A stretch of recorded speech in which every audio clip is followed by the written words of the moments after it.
प्यारे साथियों नमस्कार। एमएस स्टडी सेंटर में आपका बहुत बहुत स्वागत है। मैं मनीष राणा आपका बहुत बहुत स्वागत करता हूं आपके अपने YouTube channel MS study centre में। तो आज हम देखेंगे 10th एनसीईआरटी मैथ के चैप्टर नंबर 4 द्विघात समीकरण को, जिसके हमने आपको बेसिक करवा दिए हैं। और हम आज इसमें जो एक एक दो नंबर के क्वेश्चन पूछे जाते हैं उनको देखेंगे। साथियों बहुत दिनों से इस चैनल पर वीडियो नहीं पढ़ पा रही थी, कुछ प्रॉब्लम थी इस वजह से, लेकिन अब इस पर लगातार वीडियो हम आपको प्रोवाइड करवाएंगे। तो चलिए आज की वीडियो को शुरू करते हैं। देखिएगा, यहाँ इस टाइप का क्वेश्चन एग्जाम में कई बार पूछे गए हैं पिछली सालों में, तो इसी आधार पर मैं आपके लिए ये क्वेश्चन लेकर के आया हूँ। तो यहाँ पर आप देखिएगा क्वेश्चन में क्या बोला है। इस प्रकार का क्वेश्चन या तो 2 नंबर में पूछा जाता है और या 1 नंबर में एग्जाम में पूछा जाता है। तो यदि द्विघात समीकरण 2x² - 8x + c = 0 के मूल बराबर हैं तो c का मान ज्ञात कीजिए। साथियों इस प्रकार का क्वेश्चन है आपके एग्जाम में कई बार पूछा गया है, इसलिए मैं आपके ऐसे 2-3 क्वेश्चन करवा दे रहा हूँ, जिससे अगर इस बार भी ऐसा क्वेश्चन पूछा जाता है तो आप उसे आसानी से सॉल्व कर पाओगे। चलिए इसे देखते हैं। तो यहाँ पर आप देखिएगा कि मूल बराबर हैं। तो आपको पता है जब भी मूल के बारे में बोला जाता है तो मूल निकालने के लिए, मूलों की प्रकृति निकालने के लिए आपके पास कौन सा फॉर्मूला होता है।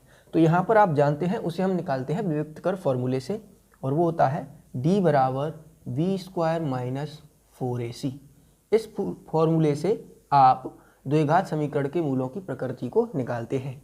और यहाँ पर बोला है कि मूल बराबर हैं, तो मूल किसी भी द्विघात समीकरण के जब बराबर होते हैं, जब d का मान क्या होता है, 0 होता है। ये हमने आपको बेसिक पार्ट में बहुत अच्छे तरीके से समझाया है। अगर आपने वो नहीं देखा है तो चैनल की प्लेलिस्ट में जाके उसको देख सकते हैं। चलिए यहाँ पर देखते हैं। तो अगर मैं इस समीकरण में वैल्यू निकालूं तो a का मान कितना है 2, और b का मान कितना है -8, और c का मान तो c ही है। यहाँ पर इसकी हमें वैल्यू निकालनी है।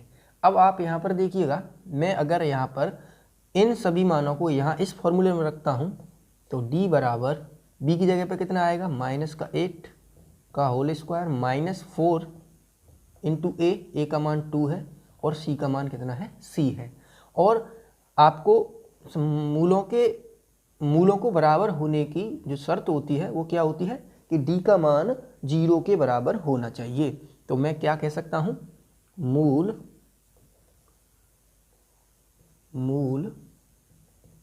बराबर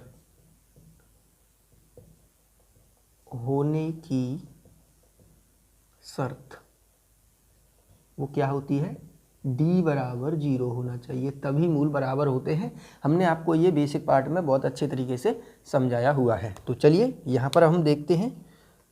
यहाँ पर इन वैल्यूओं को अगर मैं इस फॉर्मूले में रखूँगा तो d की जगह पर तो 0 आ जाएगा, बराबर b का मान तो ये है ही है। यहाँ पर d की जगह पर मैंने 0 रख लिया, तो 8 का वर्ग कितना होगा 64 -8 का, और यहाँ पर 4 दूनी 8 c। अब इसको अगर मैं इधर लेके आऊँगा तो प्लस का 8c मिल जाएगा, बराबर में 64 है। और c की वैल्यू अगर मैं निकालता हूँ तो ये 8 नीचे इसके भाग में आ जाएगा, और 8 से अगर मैं इसे काटूंगा तो 8 बार कटेगा, तो c की वैल्यू कितनी निकल आती है 8। तो इस प्रकार आप आराम से किसी भी वैल्यू को निकाल सकते हैं। चलिए अब हम इस क्वेश्चन को देखते हैं। तो यहाँ पर इसी प्रकार का सेम ये क्वेश्चन है। यहाँ पर आपसे बोला है यदि द्विघात समीकरण इतना दिया गया है तो k का मान आपसे पूछा है, और द्विघात समीकरण के मूल क्या है, बराबर है। तो ये इस प्रकार का क्वेश्चन साथियों, यहाँ पर c भी हो सकता है, k भी हो सकता है, m भी हो सकता है, कोई भी नंबर हो, आप इसी तरीके से इसको सॉल्व कर सकते हो। तो चलिए सबसे पहले हम निकालते हैं, फॉर्मूला लगाते हैं। d बराबर क्या होता है v² - 4ac, और अगर मैं यहाँ पर तुलना करके a की वैल्यू निकालूं तो x² का गुणांक क्या होगा a, और x का गुणांक क्या होगा b, तो वो -6 है, और यहाँ पर c बराबर क्या है k है।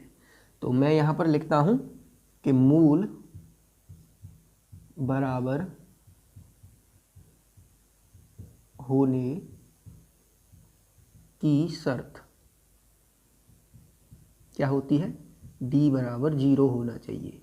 तो यहाँ पर मैं d की जगह पर 0 रखता हूँ और इन वैल्यूओं को यहाँ पर रखता हूँ। तो v की जगह पे क्या आएगा -6 का होल स्क्वायर -4 इंटू a की वैल्यू कितनी है 3 इंटू c का मान कितना है k।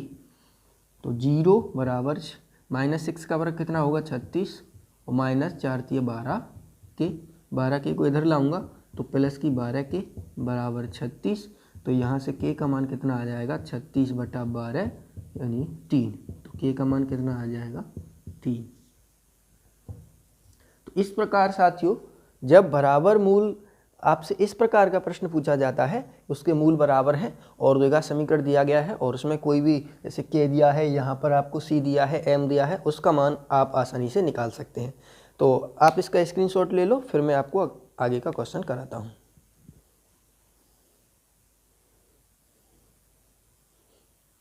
तो चलिए इसी प्रकार के कुछ और प्रश्नों को हम देख लेते हैं।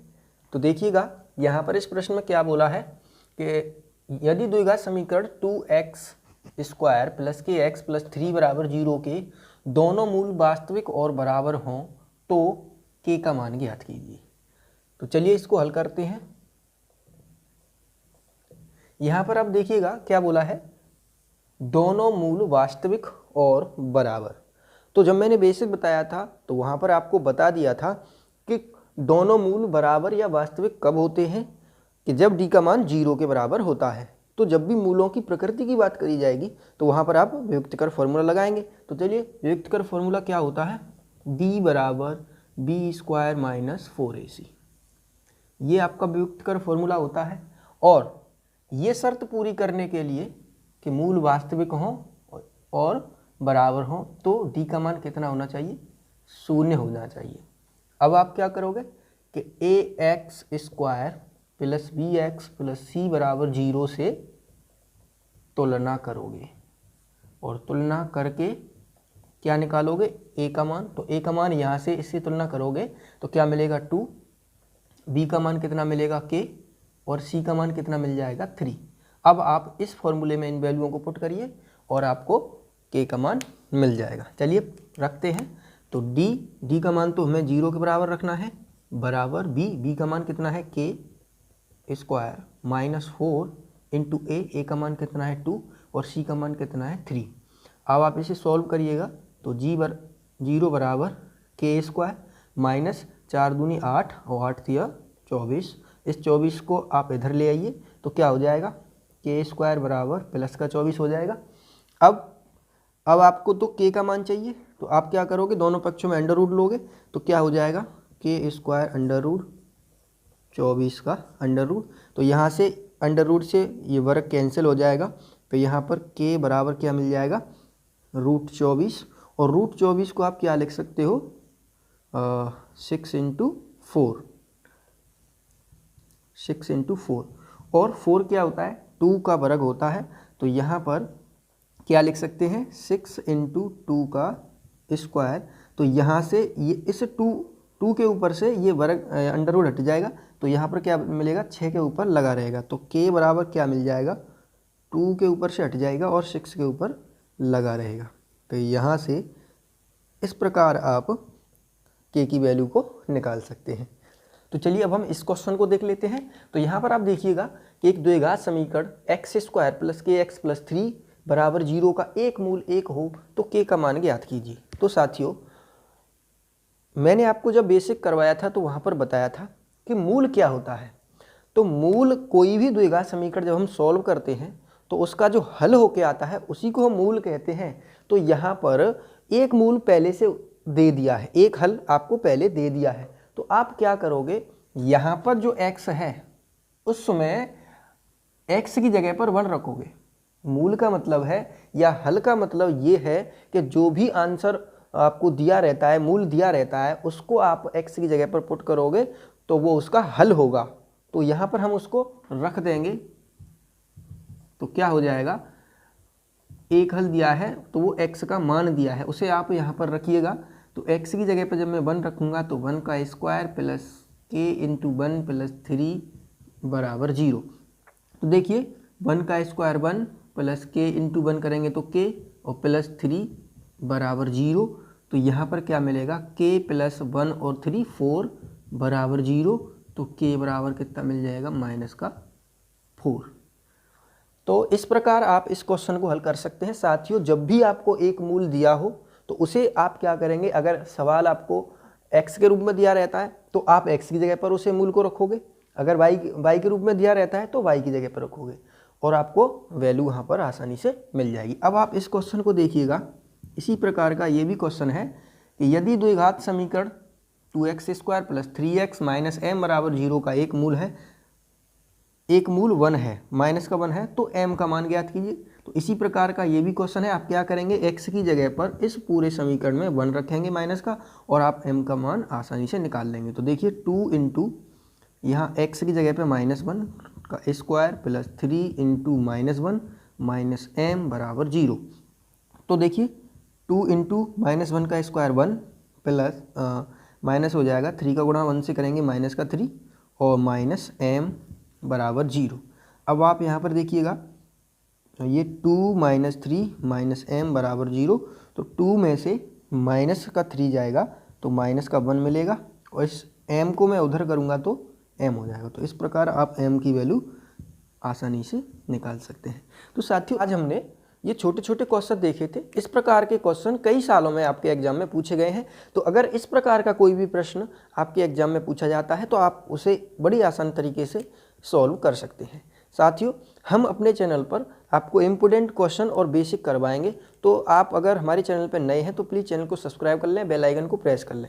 अगर आपका कोई सजेशन है या आपकी कोई प्रॉब्लम है तो उसे कमेंट में हमें बता सकते हैं और मैं आपको उसका ज़रूर जवाब दूंगा, ये मेरा आपसे वादा है। तो साथियों चैनल पर नए हैं तो ज़रूर इसे सब्सक्राइब कर लें और बेल आइकन को प्रेस कर लें।